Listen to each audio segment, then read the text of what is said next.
have a admin, buyers, blah, blah, blah, blah, blah, transaction coordinator.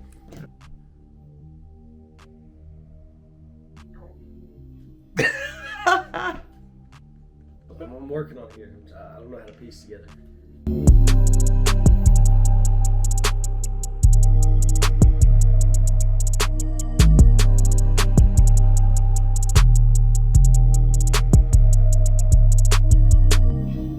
Hey everybody, Richard Neese here with Weicker Realtors and Space Place. Thank you guys so much for tuning in. Today we're talking about putting a great offer in on a home, how to win in a buyer's market, how to make it stronger so that you win out and get that house. I've got Bruce Vick, the man, the myth, the legend, my buyer specialist today.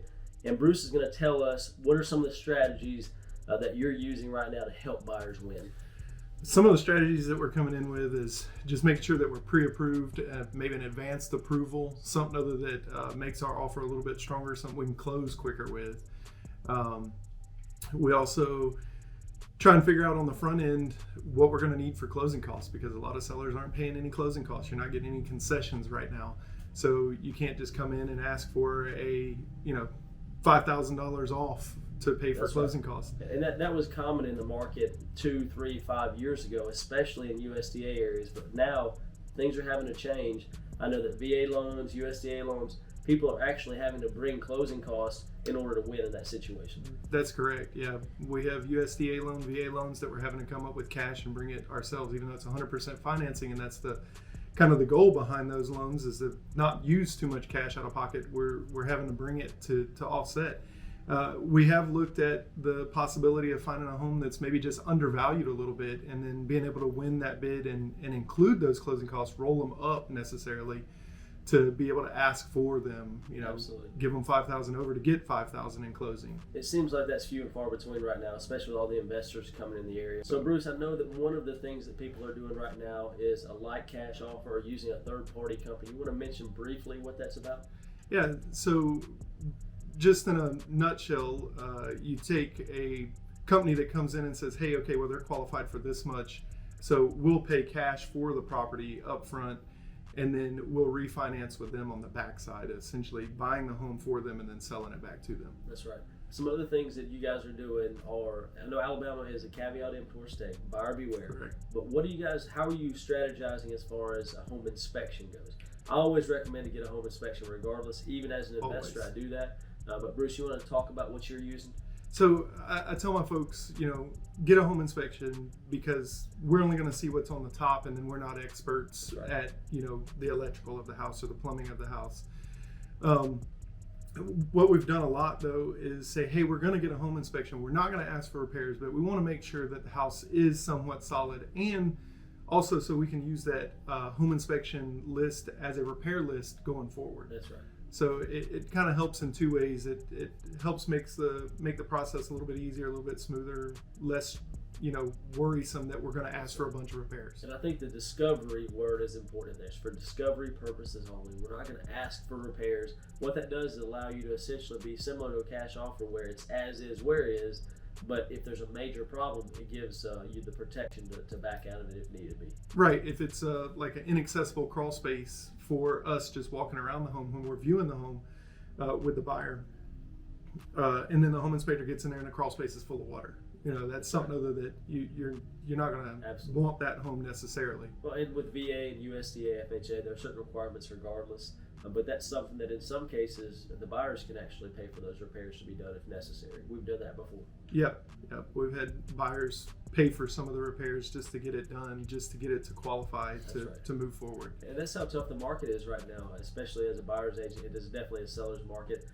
So another strategy I know you've used before is by talking to the listing agent, communicating and saying what other factors are important to the seller. Can you speak to that a little bit? Yeah, I've made phone calls ahead of time. Hey, we're thinking about making an offer. This is where we're standing. Where are you guys at? What do you see? What can we do to make it better for you, for your seller? Do you need extra time? Do you want to close fast? All of those little things that maybe aren't included normally or not thought about normally. And I think the biggest factor in that is because it is a seller's market, it's hard to find something on the backside.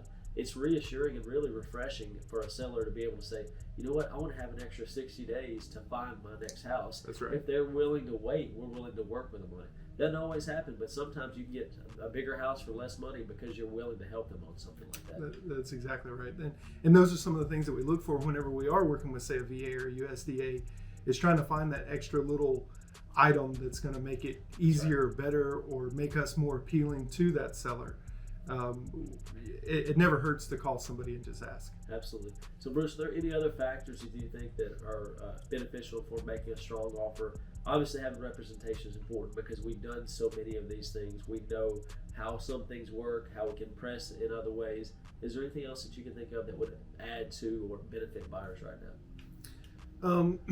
We talked about the being it with the advanced approval. That helps a lot, saying, hey, I can close in 30 days. Because if you're not advanced approved, it's going to take 45, maybe 60 days to close.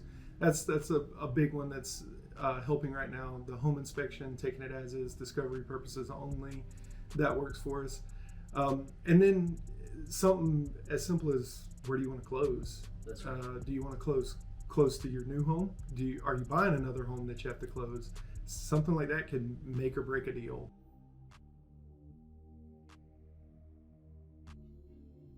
Looking at multiple offer situation, we know the house is going to be popular. We know it's going to be hot. We know it's priced well for the way it looks or its location or whatever. And I have a buyer client that wants to go and look at this property. So sometimes I'm going to be prepping my buyer up front. Hey, I've already talked to the listing agent. They said they've already got 3 offers in writing. They've got 3 or 4 more promised to come in. Where do we want to be with this home? Do we love it? Is it going to be the end of the world if we don't get it? If it is, then we have to figure out what our offer is going to be like. Do we have the ability to go over asking price? We're going to have to worry about appraisal if it's being financed and there's not a large down payment. We have to look at that and say, okay, if it goes for this much, will it appraise? What are our chances? If there's one offer on the table, we normally would come in somewhere around asking price potentially. If there's 5 offers, we know we're going to have to be over it. If there's 10 offers, we know we're going to have to be way over. If there's 20 or 40 even, you could be in a situation where you have multiple cash offers. And if we're being financed, it's tough. Preparing the buyer for that is part of it. We're going to be in a multiple offer situation. We need to be ready for that. How do you feel about this home? It builds rapport within the seller and the buyer, so it becomes a joint effort to get to the end goal as opposed to fighting each other consistently, which is a major factor in negotiations.